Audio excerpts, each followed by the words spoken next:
सन्माननीय व्यासपीठ असं नामदार साहेबांनी सांगितलं आहे.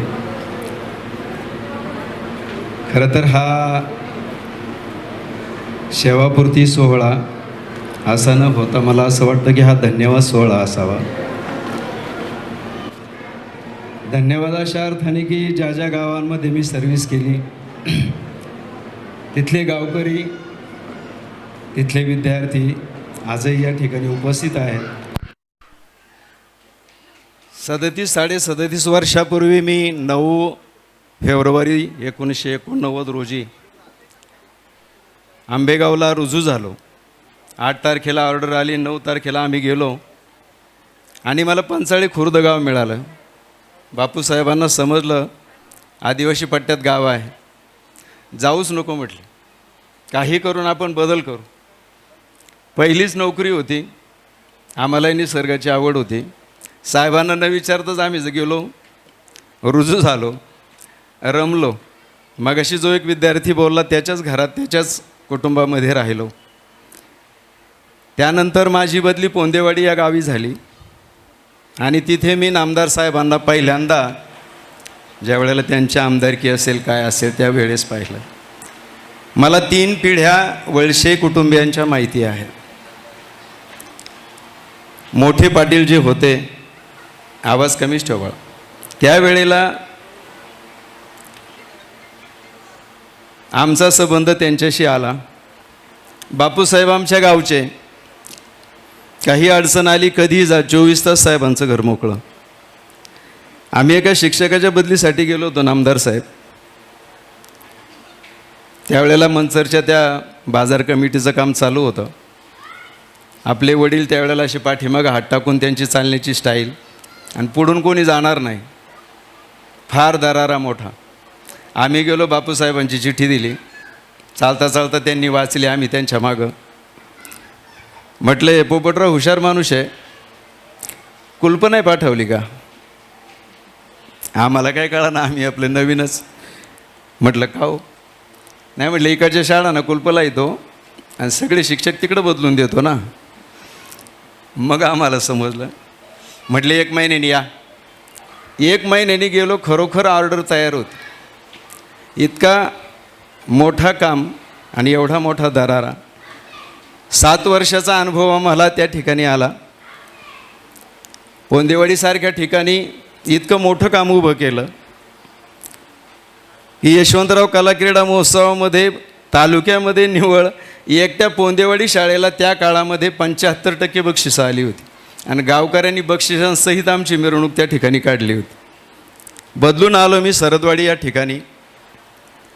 समोर ग्रामस्थ आहेत, सगळ्यांची मी दिलगिरी व्यक्त करतो. आमचे विद्यार्थी आहेत, काही सरपंच झालेत वगैरे समोर आहेत. त्या पोंदेवाडीतला एक किस्सा सांगायचा राहिला. मगाशी एक इथं विद्यार्थी मला भेटला, साधारण तो 95-94ला माझ्याकडं असावा. आता चाकणला त्याचा MD गायनाकचा मोठा MBBS MD गायनाकचा मोठा दवाखाना आहे. साहेब तो 5वीत असताना, म्हणजे आता त्याला नाही आठवायचं ते, आणि जेव्हा आमच्या बदलीची वेळ आली त्याच्या अगोदर असं घडलं होतं की एका शनिवारच्या शाळेला तो बिगर टोपीचा आला. जय हिंद आहे, कदाचित इथं असेल, जय हिंद सखाराम पोखरकर त्याचं नाव. बिगर टोपीचा आला म्हणून मग उठवला. म्हटलं काय रे टोपी? मग तो डोकंच आज पडत राहिला. म्हटलं टोपी कोपीत राहिली. आता सखाराम पोखरकरला मी ओळखत होतो की मानभाऊ माणूस आणि MET वापरत होते. कोपी कशी? पोराला कसं विचारायचं तू कोपीत कसा राहत? पण काय त्याला सांगता येणं. म्हटलं कोपी कशी काय रे? म्हटलं अभ्यासाला बाजूला केली आणि घरात माणसं असतात. म्हटलं मग माझा अभ्यास होत नाही, मी कोपीत राहतो. म्हणजे कोपी केली अंगणामध्ये आणि तिथं मी झोपतो, अभ्यास करतो. पुढं माझी बदली झाली त्यावेळेला त्या सखाराम पोखरकरला मी बोलावून घेतलं की चुकून एखाद्याच्या पोटी असं जन्माला येतं, तुझ्या पोटी आलं आहे. ज्या पोराला 4थी-5वीत कळतं की बाजूला शांततेत अभ्यास होणं करणं गरजेचं आहे न सांगता, ते पोरगं पुढं काय करू शकतं शिक्षकाला सांगायची गरज नाही. मी बदलून आलो पुढं आणि खरोखर 12वीचा निकाल लागला, त्याचा MBBSला निकाल नंबर लागल्यानंतर त्याचे वडील आणि तो माझ्याकडं सरदवाडीला आले. लहान मुलांच्या बाबतीमध्ये इतका काही अंदाज शिक्षकाला असू शकतो, तो चुकणार नाही. आज तेही पोरगं इथं आलं. छान वाटलं सगळ्यांच्या बाबतीमध्ये. सरदवाडीमध्ये फार 13.5-14 वर्ष मी तिथं होतो. खरा मौसम आम्हाला तिथे आला, कारण पोंदेवाडीमध्ये मी शिक्षक म्हणून तयार झालो. तिथं गंगाधर टेमकर, निवृत्ती पाटील व पाचपुते, निरगुड सरचेच आनंदा मारुती ढोबळे, अशी काही मंडळी होती आणि आम्ही एकदम तरुण होतो. पण खूप सात्विक काही माणसं होती, निवृत्ती पाटील व पाचपुतेसारखी माणसं, की दररोज ज्ञानेश्वरी वाचून शाळेत येणार. आणि साहेब, जेवढा काळ मी होतो तिथं एकही दिवस पाचपुते गुरुजी खोटं नाही बोलले. ही फार विशेष बाब होती. आणि म्हणून धन्यवाद सोहळा का, आम्हाला आमच्या आईवडिलांकडनं जे मिळालं ते हेच मिळालं. प्रामाणिकपणा, कधी लबाडी न करणं, आणि आम्ही आयुष्यभर ते जगलो. ते घेऊन, ती शिदोरी घेऊन, आणि म्हणून त्यांचे धन्यवाद मानणं गरजेचं आहे. परिस्थिती अतिशय अडचणीची असताना, म्हणजे शिक्षणाच्या काळामध्ये भयंकर अडचण, भयंकर गरिबी. गरिबी या शब्दाला हातपाय फुटणं म्हणजे आमचं घर, इतकी गरिबी. सगळ्या घरात मी धाकटा, बहीण थोरली, 2 भाऊ थोरले आणि मी धाकटा. ते भाऊ दिवसभर एक जण त्या 18 इंची घमेल्याने वाळू भरायचा आणि दुसरा रात्रीचा भरायचा. मी एक जण घरी कोणी ते राहायला पाहिजे, आणि त्या वाळू भरून त्यांनी मला डीएड केलं. मागाशी इथं अरबी सरांनी सांगितलं, कोणीतरी एक जण बोलला, मला वाटतं की बाबा त्यांनी अजून जमीन नाही वाटून घेतली. त्याला कारण आहे ते. इथं आमचे मला वाटतं मध्य बंधू आलेले आहेत. आमच्यात कोणालाच टक्कल नाही, पण त्याला टक्कल आहे. ते हुशार आहे म्हणून नाही, त्या 18 इंची घंभ्याल्याने त्या वाळूनी घासून ते टक्कल पडलेलं आहे.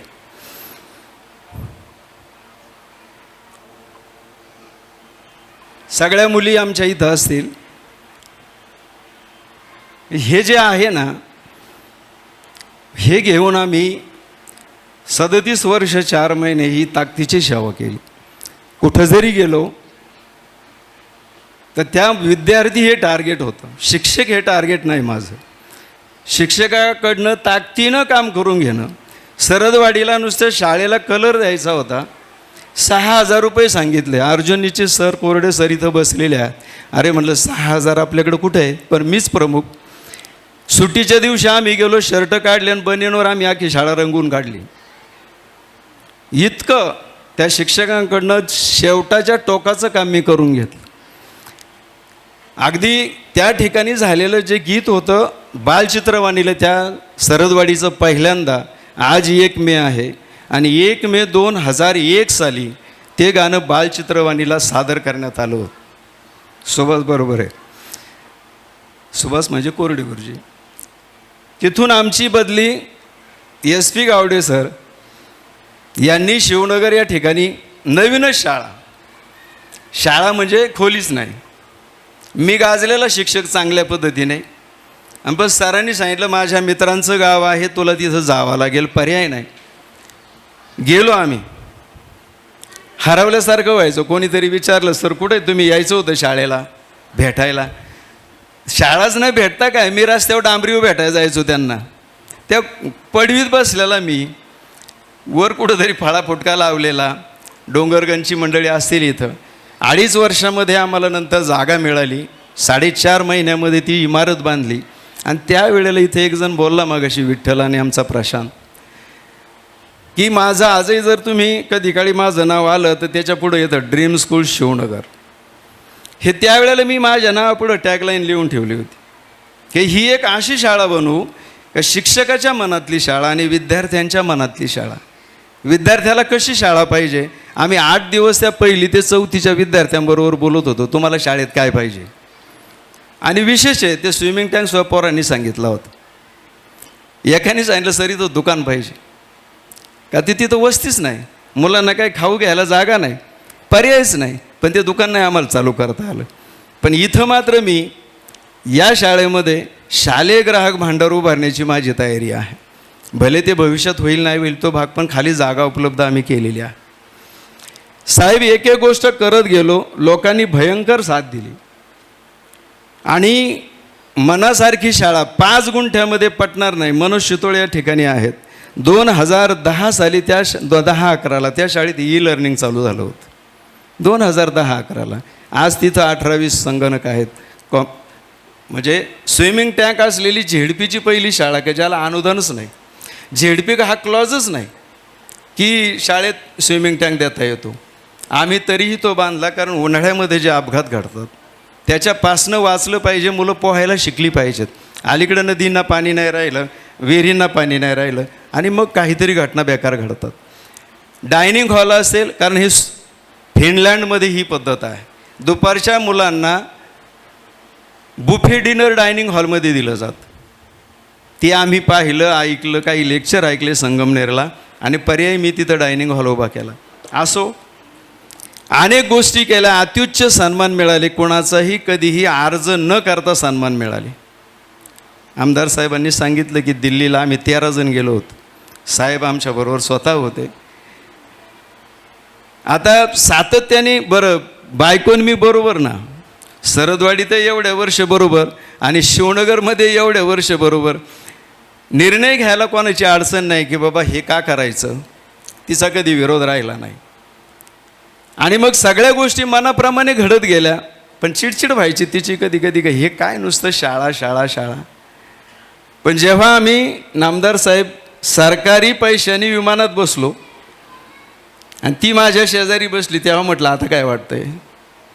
एवढ्या दिवस जी धावपळ करत होतो, जी वढाताण होती, हे त्याचं काहीतरी चीज आहे.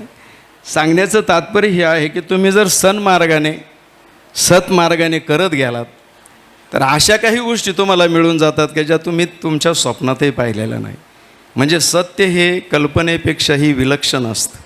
मी आलो या गावामध्ये, म्हणजे सगळ्या शिवनगर आणि सगळ्यांचं खूप खूप मनापासून धन्यवाद देतो. हा कार्यक्रम तिथं व्हावा म्हणून ते 2-3 वेळा भांडले माझ्याशी, आपण तिकडंच करूया. 17 वर्ष तिकडं काढले आणि 6 महिने इथे. आम्ही असा विचार केला की जिथं माणसाचा शेवट होतो तिथूनच त्याला उचलला जावा. आणि पिंपळेकरांनी 6 महिन्यामध्ये अतिशय भयंकर त्या ठिकाणी आम्हाला प्रेम दिलं.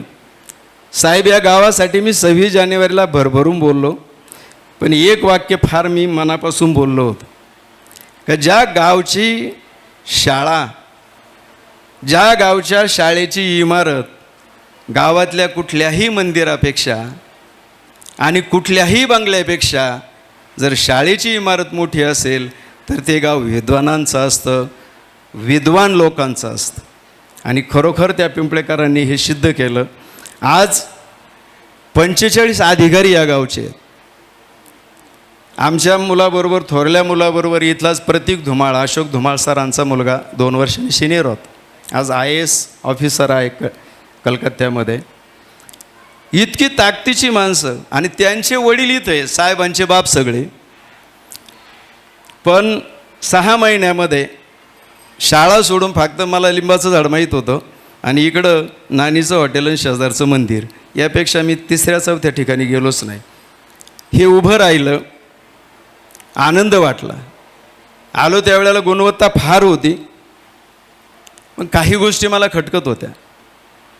त्या गोष्टींचा या ठिकाणी मी पाठपुरावा ताकदीने केला. मी खरं तर हिऱ्याच्या खाणीचा मालक होतो. इथं माझ्या हाताखाली 13 शिक्षक होते. खरोखर हिऱ्यासारखी माणसं आहेत ती. मला कधी वर्गावर तुम्ही जाण, वर्गावर शिकवा आणि इकडं तिकडं कुठं काय चाललं आहे कधी सांगायची वेळच आली नाही. एवढ्या ताकदीची माणसं या ठिकाणी आहेत. याला एक आणखी कारण आहे, आम्ही सगळे ताकदीचे असतो पण त्याला गावही कारणीभूत राहत. गावाने एवढं सहकार्य केलं आहे त्याच्या जीवावर. आता राहिला वळसे पाटील साहेब, त्या शाळेचं शिवनगरचं उद्घाटन करायला वळसे पाटील साहेबच होते. 2 खोल्या त्यांच्या माध्यमातून मिळाल्या होत्या.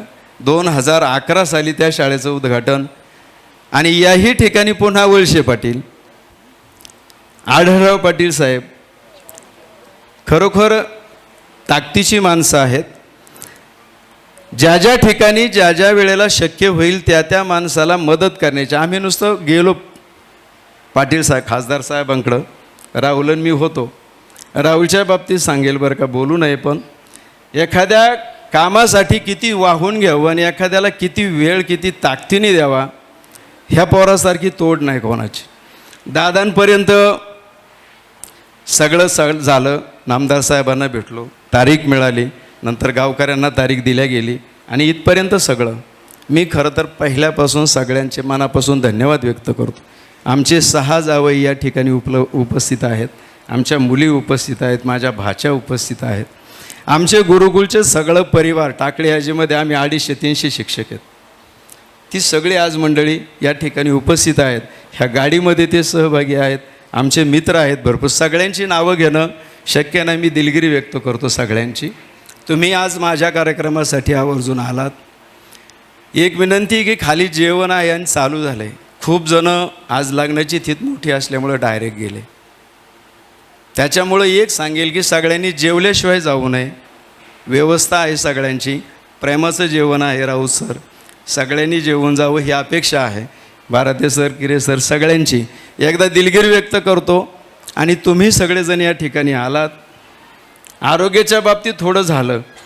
58 वर्षात खरोखर मी अजून इंजेक्शन नाही घेतलं. डॉक्टरच्या टेबलवर मी कसाच झोपलो नाही अजून की मला तपासतायत, आ कर, श्वास घे, असं कधीच घडलं नाही. डॉक्टर पोरं घडली भरपूर, माझी आणि अनेक लोकांची इंजिनियर पोरं घडली, पण फार छान आरोग्य मला मिळालं. मी इथं आलो, आमिर शेठ होते पहिले अध्यक्ष, बाहेर फिरत होतो. म्हटले कोण तरुण शिक्षक आलाय हा? अध्यक्षाला एक जण म्हणला, अरे म्हणला मुख्याध्यापक येते. मला एवढ्या तरुणपणात? म्हणले 7च महिने राहिलेत. त्याला विश्वास नाही बसला. एवढं देवाने मला खूप छान आरोग्य दिलं, छान मुलं आहेत. माझे सगळा परिवार, तुम्ही सगळे मित्रपरिवार आणि पिंपळेकर, शिवनगर, सरदवाडी, पोंदेवाडी आणि पंचाळे खुर्द या सगळ्यांचे मनापासून धन्यवाद व्यक्त करतो.